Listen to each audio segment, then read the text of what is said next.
Okay, we're going to switch gears and talk about the measures of shape, variability, and spread of data. We're going to talk first about skewness, which is going to talk about the shape of our distribution.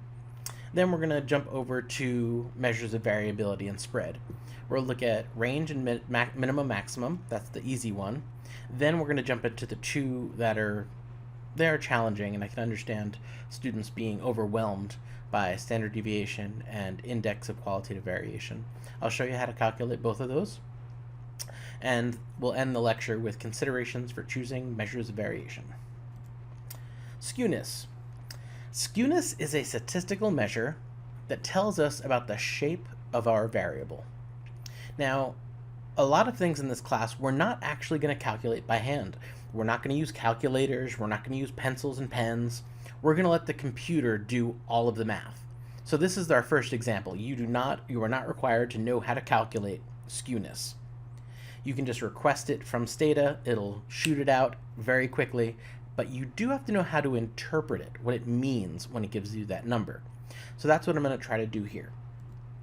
So the measure or shape of a distribution is called skewness. It's telling us about what it's shaped like. And there's three ways that we can describe a distribution.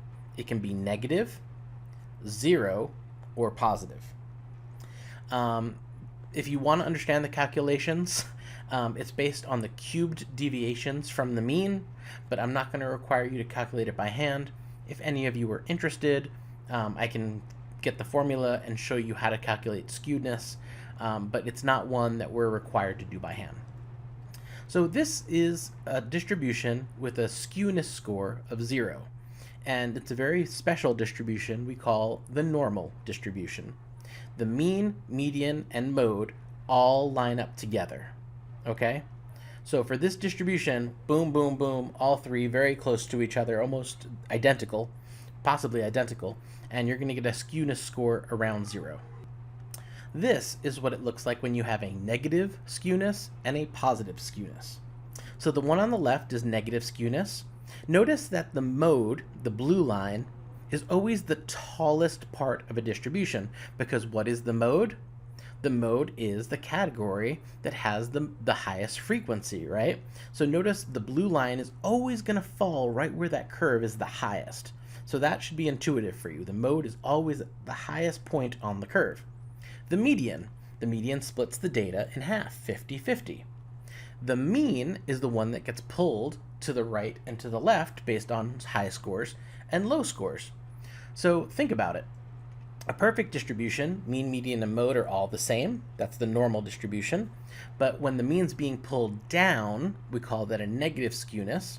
And if we look at the distribution on the right, the positive skewness, the mode's the tallest line, the median always is in the middle, and the mean's being pulled high. So in a sense, we're kind of looking at, the median always is that middle line, always. The mode's always the tallest. The question really is, what's happening to that mean? Is it being pulled positively, or is it being pulled negatively? Other ways that people refer to this is left skewed and right skewed.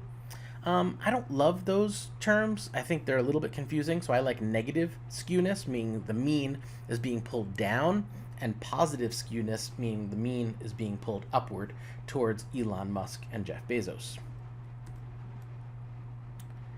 Variables can be slightly or extremely skewed. When they're slightly skewed, sometimes we'll even say, there's a little bit of skewness there. It's pretty much normal. But if we're being pulled up in a major way by, again, the Jeff Bezos and the Elon Musk, or being pulled down by people who have zero income or people who are really low on something, then it's an extreme skewness, and you actually have to pay attention to that, and it impacts statistics. So slight skewness, not really a big deal. When we start to see major skewness, we actually have to take action. There might be some decisions that need to be made. So this is an example of what Stata will give you. I asked for skewedness for 3 variables. Our variables are SES, expected income at 30, expect inc 30, and Schlatt RT. I even forget what that is. But we've got 3 variables. I apologize for forgetting what the third variable is. SES is socioeconomic status. It looks like the first column tells us how many observations we have. So we have 500 for SES, 459 for expected income at 30, and for our last variable, we have 417 observations. For SES, it looks like there's a slight bit of skewness that's negative, so the mean's being pulled down. For expected income at 30, the skewness is going positive, 10 positive, so it's being pulled up high. And for the last variable, it looks like we've got a good amount of negative skewness, the mean's being pulled down. And that's basically the extent that I'm looking for. Do you know, if I tell you a skewness score, do you know the relationship between the mean, median, and mode? Can you sort of think back to this chart, maybe you have some notes on it, and you'll say, ooh, negative skewedness, the mean's on the left. Positive skewedness, the mean's on the right. That's what I'm looking for. So I want to talk about the importance of measuring variability, because that's where we're moving to next. The central tendency describes what's typical, common, the largest category, the average.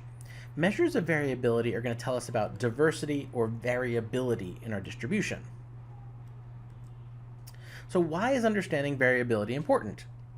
Well, variability reflects how scores differ from one another. It's also called spread or dispersion. How spread out is our data? So let's go back to John Allen Paulos, and he says again, there's this language of stories and language of statistics, but they're both talking about the same thing.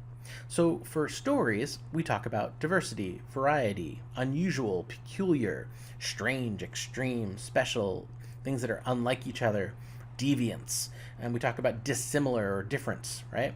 But in the language of statistics, we use words like variation, variance, dispersion, spread, standard deviation, range, minimum, maximum, outliers, IQV, IQR, and skewness. We have a lot of measures of this, so that's what the IQV and the IQR is. But again, I'm trying to emphasize we're talking about the same thing. In a story, they might be like, this family was extremely diverse. But in statistics, we would say the family showed a lot of variation or had, very different standard deviations. So here's the best way for me to explain to you why this matters. You've got two professors, Professor Brown and Professor Yamamoto. Now, the important thing here is that both professors have the same average. One of them, the solid line, Yamamoto, his average is C+. Professor Brown's average is also a C+, so they have the same exact average. But here's the difference. Professor Brown, his grades only range from C- to B. Nobody's getting an A. Nobody's getting a D or an F.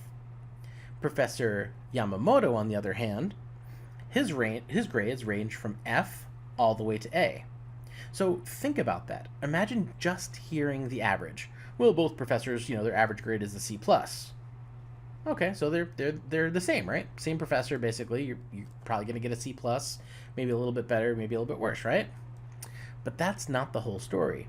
We need to have a measure of dispersion and variability, because what if I said to you, there's two professors. One, his grades range from C- to B. The other one, his grades range from F to A. Which class do you want to be in? One of them never fails people, and he never gives A's. The other one does fail people, and he does give A's. So that's what I want you to think about. We cannot just use central tendency, because that doesn't tell you the whole story. We have to know about diversity at the same time. If you know both, you actually can tell a pretty interesting story. And again, this is an old test question I want you to think about. If you're a sociologist, why do you need to know about range and diversity of behavior? If you're a marriage and family therapist, why do you need to know about range and diversity of family behavior? If you're a business manager, if you're a car salesman, if you're a teacher, if you're a medical doctor, what real significance do we need to get from variety and dispersion of data? I want you to be able to offer a grounded argument where you literally take one of these jobs, like medical doctor, and you talk about how it's useful to understand diversity and range, or business manager, or marriage and family therapist. If you can do that on a test, that shows me you understand the importance of diversity and range. So speaking of range, let's look at our first measure of diversity and range. It's the most simple, and in some ways, it's the best. So range is the highest score minus the lowest score. Range is a measure of variation for interval ratio variables. It's the difference between the highest score and the lowest score. And notice we can only do this with interval ratio data. We can't say Jewish people minus Baptist people equals something. You can't use it on nominal data. You can't use it on ordinal data. It's only on interval ratio. So many statisticians will report the minimum and maximum values. Think about it. You're trying to communicate to somebody the range of data. So you could say the average score on the test is a 78, and scores range from 70 to 88. Minimum, maximum, and the average. It's very descriptive, it's very useful, and I'm sure many of you are thinking, yeah, that's the best way to explain diversity, minimum and maximum score. And it actually is. It's a very good way of describing data and diversity of that data, but there are some other ways of measuring it that are very powerful as well. So what we're going to do now is we're going to have another mini lecture, one on standard deviation and another one on IQV, and we'll end the lecture with how do you choose what measures to use based on nominal, ordinal, and interval ratio data. Have a good one.